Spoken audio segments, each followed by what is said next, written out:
Welcome back. It is Friday, May 5th in the NBA. Today we're talking all about the Denver Nuggets traveling to Phoenix to take on the Suns. I got my favorite player prop. We got a same game parlay, and we have a sleeper fantasy entry coming your guys' way. No recap today, as I am recording this right before the Lakers-Warrior games does start. So if you want to see a recap, I'll post it on Twitter, and we'll probably talk about it in Saturday's video. And if you're curious about my favorite picks for the first game on the slate, as this is the second one, Celtics-Sixers Game 3, video is already live. Go check it out. Link at the top of the description. Look, you don't want to miss it. I got another player prop, another builder in there. Definitely check that out. Top link in the description. Now, it is Cinco de Mayo, and our friends at Sleeper are giving us a bonus bet, a free square, if you will, for Devin Booker to score over 0.5 points. Look, I don't know about you, but I think Booker's going to get us at least 1 point. And Sleeper's really cool to give you dynamic payouts. If you never used them, I definitely encourage you to check it out. We've been posting entries left and right in our videos, but the best part about Sleeper, not only do you get that free square, but if you're a new user, you sign up using code COYC, you get a 100% deposit match up to $100. Look, I only promote these things so that you guys can take advantage, get that free money, hopefully turn that into more money for yourself. So take advantage. Top link in the description, right under that Sixers and Celtics game. You can find that sleeper entry. You can use code COS or that link down below. It should work out. Go take advantage of that. Now we'll talk about sleeper a little bit later on how I'm using that Devin Booker free square. But first, we will start with my favorite player prop in this game, and I will promise you there will be a lot of comments saying they do not like this one. You know what happened when I did another play that a lot of people didn't like? Stephen Curry's under in game 1 of that Lakers-Warriors game, and he went under. Well, this is another one like that. It's Nikola Jokic under 48.5 points, rebounds, and assists, PRAs, minus 110 on PointsBet. Now, if you're looking for an individual line, you're like, Austin, I don't want to fade Jokic on all these stats. We know he can fill up the stat sheet. I would take his under 26.5 points. Now, also, I don't mind his under 21.5 points or rebounds plus assists. But honestly, if this line's 47.5 on the book that you're on, I'm fine with it there too. But as I've said before, lines are sharp. So I don't mind if you want to go to 26.5 points instead of taking the 47.5. But let's talk about why I'm fading Jokic, because I know there's going to be a lot of people saying, yo, dog, you're crazy. I ain't fading Jokic. He's on a mission. Joel Embiid just won MVP. No chance I'm fading Jokic. He's going out there and doing whatever he wants against this Suns team. Yeah, I understand that, but let's do a little bit of line reading. Now, in games 1, we saw Jokic have 48 PRAs. Technically, my 48.5 cash. I know a lot of people have 47.5. It's not really one I would celebrate. Then in game 2, 60 PRAs. And what did the book said? They had game 2, they had his line set at 47.5. They saw, nice Jokic, 60 PRAs. Hey, here's another 47.5 line. Let's have everyone take the over. Now, I don't know what people are picking, but I imagine you're going to see a lot of Jokic overs out there because he's done pretty well in this matchup against the Suns. However, I'm going to fade him, and I think there's a reason why the books didn't even move their line. I think they're steady at 47.5, and let's talk about why we like Jokic's under. Now, obviously, it's scary fading Jokic. We know he can go out there and drop a triple-double. He can drop 39 points like he did in game 1 or game 2. But I look at the Suns team, backs against the wall. They're desperate here. Now, in game 2, they made a lot of adjustments to stop Jamal Murray, and Jamal Murray stunk it up. He was our only leg of our same game parlay to not hit. Man went like 3 for 15. So he did absolutely nothing. Jokic had to carry that offense. Now, expect Jamal Murray to be a little bit better tonight, but I also expect a lot of different defensive adjustments to be going up on Nikola Jokic. I mean, he had 30 field goal attempts in game 2.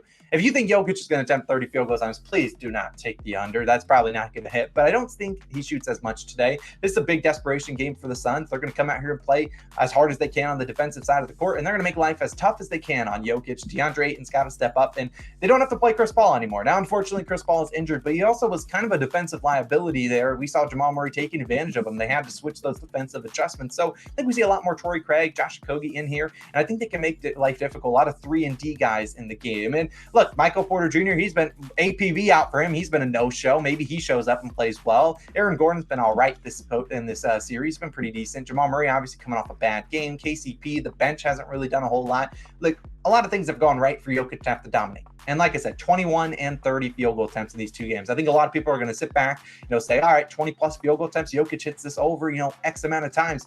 However, you can't bank on field goal attempts with Jokic. I've done it time and time again. Some games he comes out, only attempts 13 field goal attempts. He takes what the defense gives him, and I don't see the Suns giving him a whole lot today. I think they make him into more of a passer, make their role players knock down shots on the road where they obviously don't play as well. Now, we've seen Jokic. You saw him last series versus Minnesota. Way different matchup, but we did see him have 33, 45, 43, 58, and 57 PRAs. He went under in 3 games that he shot less than 20 times. The 2 games he shot above 20 times, well, it went over. And if Jokic is going to keep consistently shooting 20 times, I don't love this play, but I just don't see his volume being like that. I mean, technically his 21 field goal attempts in game 1 did have a couple tip-ins that he missed, so really was it 21? I don't really necessarily think so, but I think the Suns make a lot of adjustments here. We also, I'm not saying the NBA's fixed, but Do they really want the Suns to go down 0-3, kind of put nail in the coffin on the Suns? No. So how's an easy way to get this Suns favor? Maybe call a couple fouls on Jokic when they're driving to the hoop. This Suns team had barely any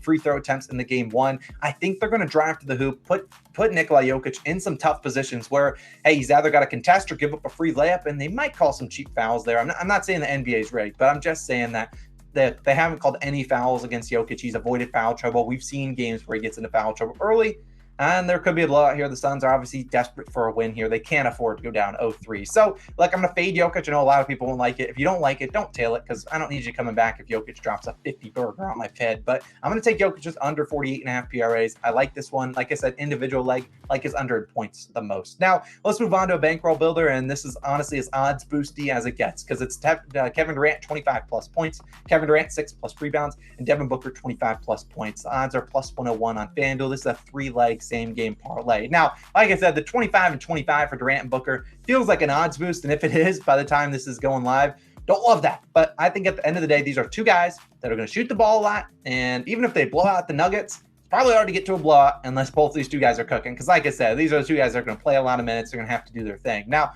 you really think in a pivotal game 3 where the Suns cannot afford to go down 0-3 that you're going to see them passing to Torrey Craig, Josh Okogie? I don't think so.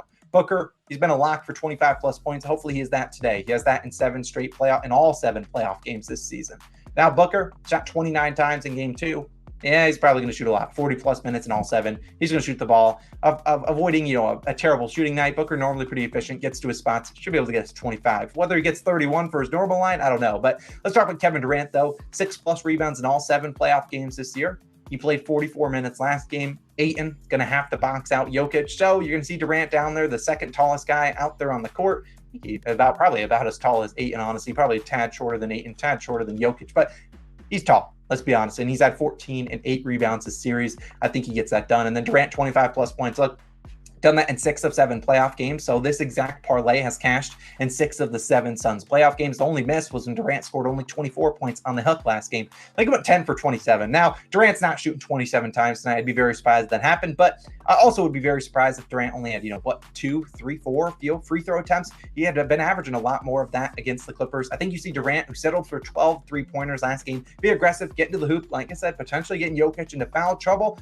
I wouldn't complain about that. I think you'll see Durant get to his spots, knock down those shots. Aaron Gordon's been very good defensively against him last game, but Durant missed some shots. We know he can make those shots. 25+ points for one of the best scorers of all time. Sure, I'll take a stab at it. Look, I think this has a chance. 25 points for Durant and Booker, and 6 rebounds for Durant. I like that as a little bit safe. Same game parlay, plus 101. These guys are going to have to show out unless they want to go down 0-3. So I like that unless one of them goes off for like 50 and the other guy just passes it to him. But I think these two guys are going to have the ball in their hands, especially with Chris Paul out of this game. Now, finally, my sleeper entry. We love sleeper. It's Cinco de Mayo. They're doing that Devin Booker free square. Take advantage of it. Top link in the description, or use code COS.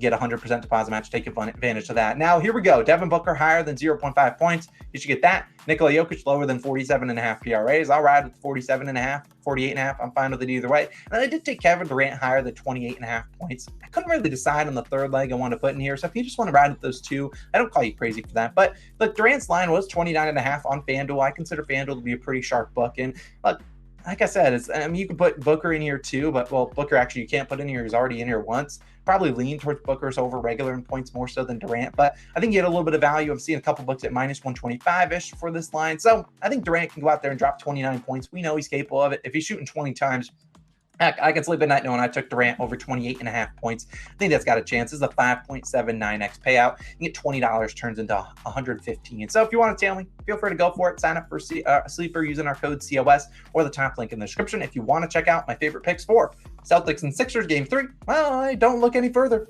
Boom, boom, boom, boom, boom. It's somewhere up on the screen. Go click it. Go check it out. As a reminder, love you guys. Have a great Friday night. I'll see you back in tomorrow. We'll recap some more picks, and hopefully we have a really, really good night. Check out my favorite plays in that other game. So have a good day. I'll see you guys back in the next one. Peace.